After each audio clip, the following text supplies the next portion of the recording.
Hi, Mark T the Handyman here. Today I'm going to show you how to take out the flame sensor on this G61MP Lennox furnace. Some people say that on this particular Lennox furnace that you can remove this cover and then underneath there's a cover on top of the burner section, and then you can take that off and then you can see the flame sensor and you can clean it from on top. But the only problem with that is you can't take the flame sensor out. You have to take it out from the bottom. I've never done it this way, but I can't see where it's any easier than how we're going to do it. This Lennox furnace does not have an easily accessible flame sensor, so I'm going to show you what I think is the best, easiest way to get the flame sensor out. Unfortunately, the screw that attaches the flame sensor to the burner section comes from underneath, and the screw and the sensor are barely visible looking from the front of the furnace. Here is a 1/4 inch deep socket on a 1/4 inch socket wrench.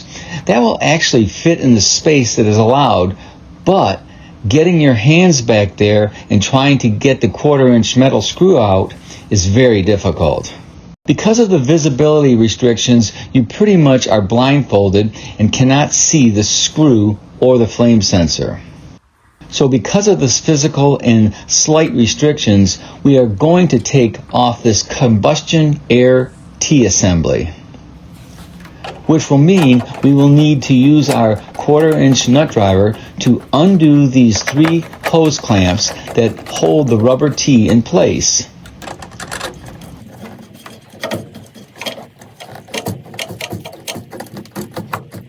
Once we loosen the 3 clamps, we will wiggle the rubber T and remove the T from the combustion area. Removing the rubber T probably looks a little harder than it actually is.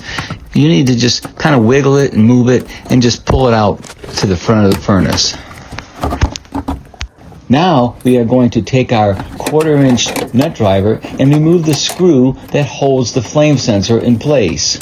You need to be careful not to drop the screw into the combustion air outlet tubes, so I have placed a Ziploc bag over the combustion air outlet tube, especially when I will be reinstalling the flame sensor. So here is our flame sensor. I am going to show you a couple different items that you can use to clean the flame sensor. You want to gently brush off the carbon or soot or any other sediment that has collected on the flame sensor.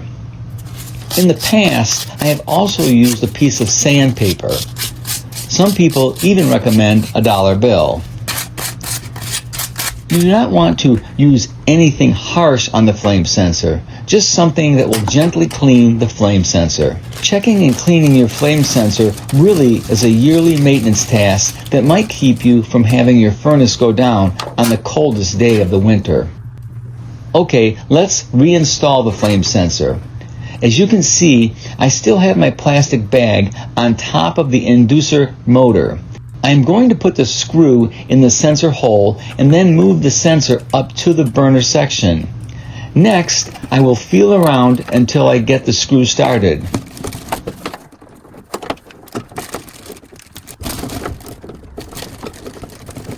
There we go.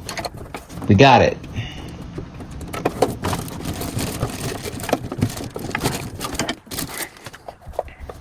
Putting the rubber T back in place is pretty much the same way it came out. You have to just kind of bend it and twist it and kind of wiggle it back into place.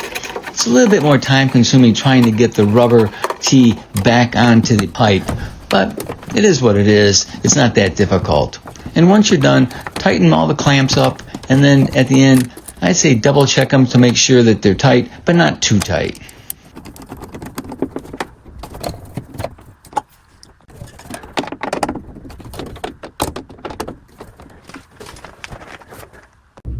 If you like this video, give me a thumbs up or a like. If you want to see more of my videos, please subscribe to my YouTube channel. Thanks for watching.